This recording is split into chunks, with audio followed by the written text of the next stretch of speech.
Let me see here. There we go. So I am an ethnohistorian. I work on Nawa material culture, and the Nawas are generally mislabeled as the Aztecs. It's the actual group that we think of as the Aztecs. We're a very complex group, very diverse, all different language groups involved, sort of a mosaic of peoples that are lumped into this concept of Aztec in the same sense that a lot of indigenous peoples in the Americas are lumped into the idea of Indian. And so I focus on the Nahuas and study Nahuatl, the language of the Aztecs, or the Nahuas, sorry. And what I'm looking for in gaming experiences, some accuracy, but also decolonial take that's going to bring in indigenous voices, and look at the historical documents and the archaeology that we have, and sort of a no-brainer to not listen to voices from the past, but also the latest studies by academics and descendant community members, what they have to say about the games that are representing their heritage. So it's heritage studies, but also art and architecture studies that come up in my research. And here in Cambridge, I do a lot of work. We have a lot of material in the UK taken from Mesoamerica or bought and purchased in other different dealings in collections. So it's an important place to be, especially at this moment when indigenous communities are looking to reclaim their heritage and have a say in how they're represented in media and popular culture.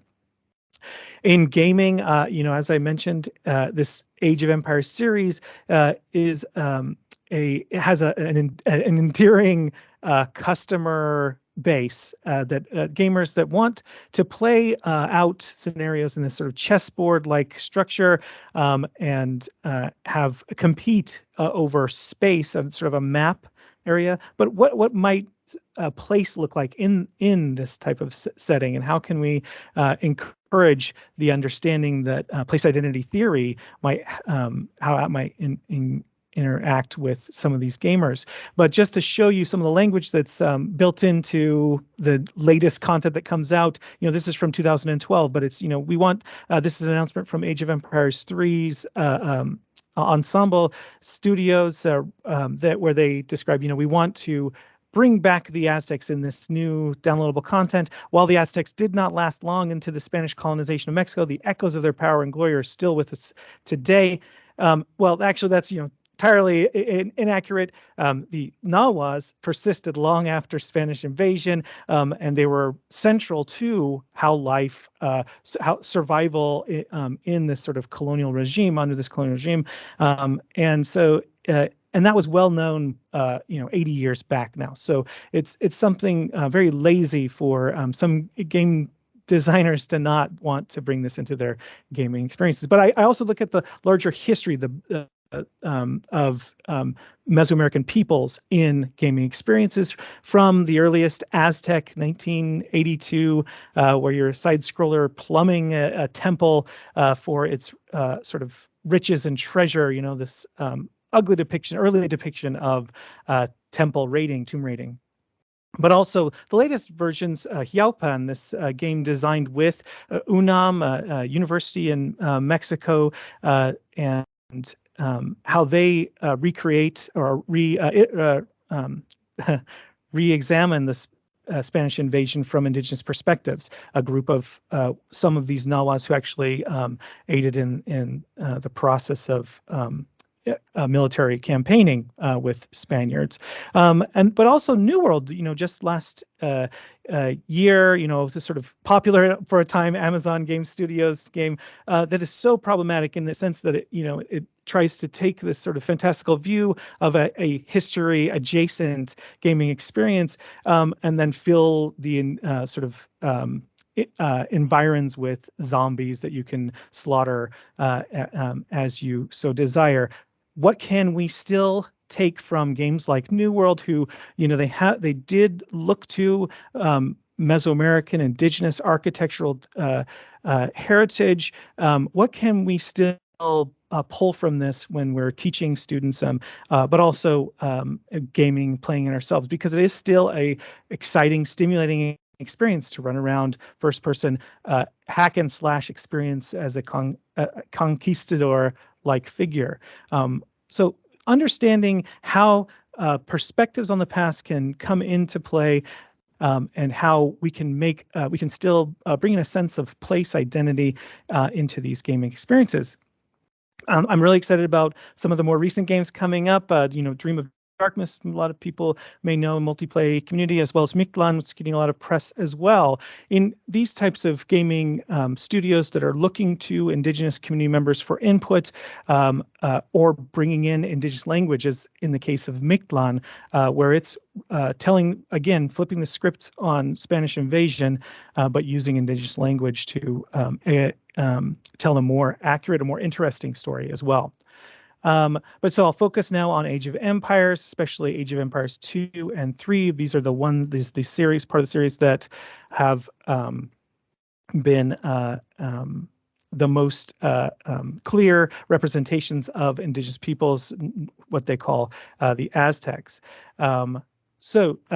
Just to say, my research and the article that I'm get published next year is drawing on this discourse of critical settler colonial studies. I'm excited about Mukherjee and Chapman's work. I think these are key texts for any students who are interested to have a critical look at some of these gaming development processes and what we can pull from them. But also, what I'm looking at is place identity markers. So the structures I think that are really crucial to understanding Nawa identity on a local level, and how game developers look to art and archaeology to recreate these in gaming experiences. And I see these as some of the components that can help us salvage aspects of Indigenous identity even in these conquest-based scenarios, right? So it is sort of a chess board that you're presented with. In Age of Empires 2, this is sort of a classic map of Tenochtitlan, this island capital of the Nahuas, the Mexica, actually. And so when we think about place identity theory and what archaeologist Michael Smith is talking about, pulling in Desarteau, he's showing with his study of the archaeological setting how place is a space that has become stable, coherent, but also negotiated over time. And that's in the post-classic period, when before the Spanish invasion. And this work is something that I think game developers could bring in even into their design process. We have the work of Tomas Filsinger, who's recreated Tenochtitlan based on historical documentation and archaeology, make these glorious maps that would be so beautifully rendered in a setting if a game studio could put the effort into it. But yeah, there's core texts by Michael Smith, and I'll mention Barbara Mundi a little later, but looking at the city of Tenochtitlan, the biography of the city, and how Nahuas within the city oriented themselves in place and time, how they dwelled within the city, and how that mattered to the community. By tapping into that might enrich gaming experiences than just this sort of toolkit that they're presented with. This is a sort of a generic set of chess pieces that are inaccurate throughout. And I won't go through and do a critique, because this has been done in different places. But just to note that there was a lot of work that was done in designing the game, and in each of the different civilizations that they describe in the game that you can select from. I wouldn't want to say that the Aztecs are the only ones being targeted for this sort of ugly depiction, but what I can say is that with Indigenous, a group of people that were colonized, it is doubly important to get it right, and to allow anyone who's not part of the community, or this part of the community, to have a say in how we ought to recreate some of these structures. This is just to show some of the game designers. Sorry to rush through these. I just wanted to make sure I noted these for you. These are the games when they're being published, and most recently, you can see Age of Empires 2 had the most recent content come out that's enlivened the playing experience, and players compete online. Just to note that it's not just a solo campaign where you're sort of there's a psychosocial aspect to this gaming community where players can actually create content for each other, and ask for a better, more dynamic experience in the gaming, or just resign themselves to playing the chessboard that's in front of them.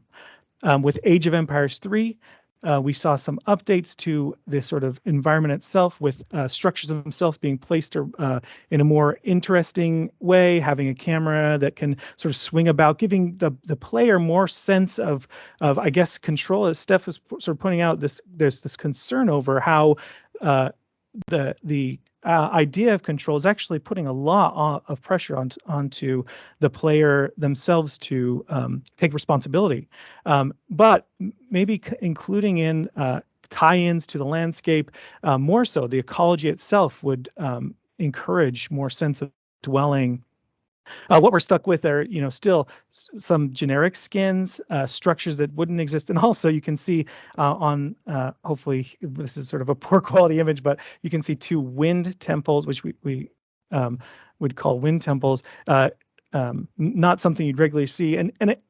I wonder how much gaming like this and the type of culture that has been allowed to persist on their own, how much that influences large production studios like Marvel to create the Eternals with a sort of over-templed Tenochtitlan that was sort of a popular meme that went out, comparing it to what if Notre Dame was sort of scattered throughout Paris.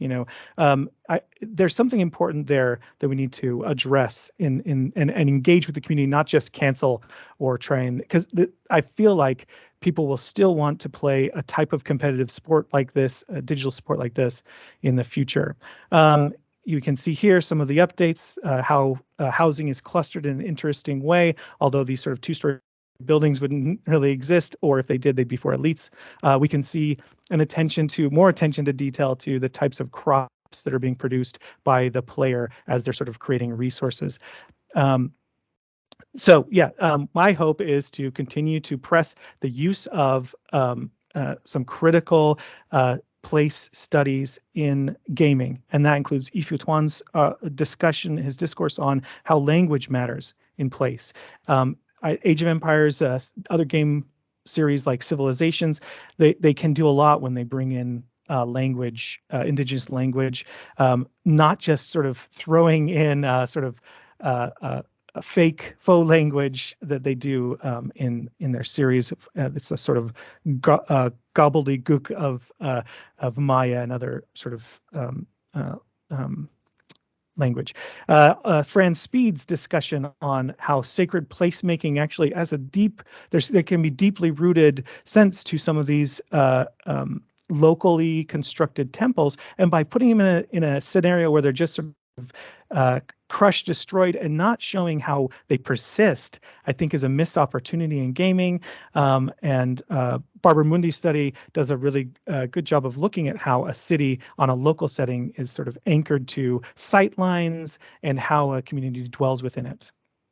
So bringing this into that gaming scenario, just to show you a case study of how things have been, and I'm close to wrapping up here, how things have maybe gone off the rails, but also how they've adjusted over time. We can see in this depiction of the Hue Teocalli, that's the Nahuatl for a great sacred house, often called a temple or a church, sometimes even in the literature.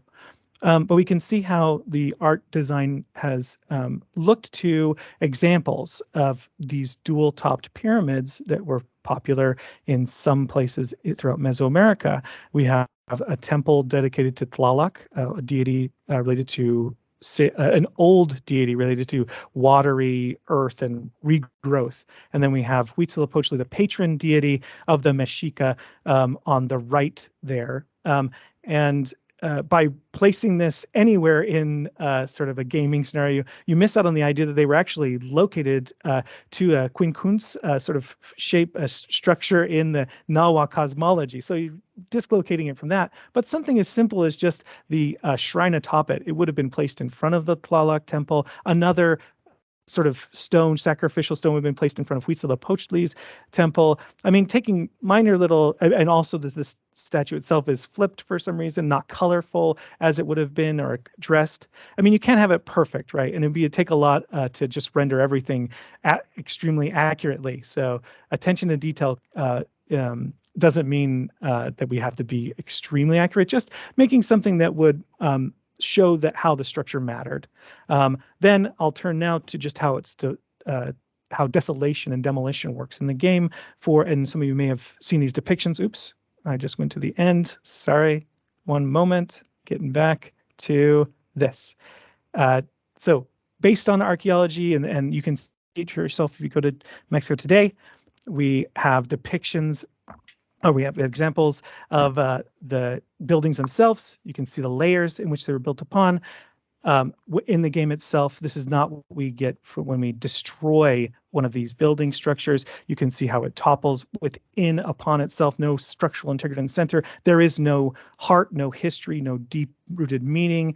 It is just becomes a pile of rubble, as opposed to what we see today in Mexico City, which is remains of those interior structures, right? Here we have a completed conquest, something that is reducing indigenous people to rubble, and that is not the case. That's not what we saw. It took a lot longer, a lot more effort to displace some of these structures. So ending up here now, just the idea of bringing more indigenous perspectives, Nawa perspectives. There are a living, thriving group of Nahuatl speakers and descendant community members today. Bring them into discussion, just as Age of Empires 3 war chiefs brought in a cultural liaison, Anthony Brave, a Lakota tribe member, who consulted them on that representation. We need to do the same for Nawas. Also getting funding and encouraging indigenous community members to start building their games and having a say, which there is in the larger community of creators. And just getting more of these tools for creating content into the hands of gamers so they can actually make some gaming experiences more interesting. And now final sort of question sort of throw out there. How might seemingly innocuous games also recreate settler colonialism? And this is maybe a question for Lisa, even because she's a specialist on this idea. How is Animal Crossing New Horizons a settler colonial experience? What does it mean to create a museum, to dig into the ground as an archaeologist in this space that is so important?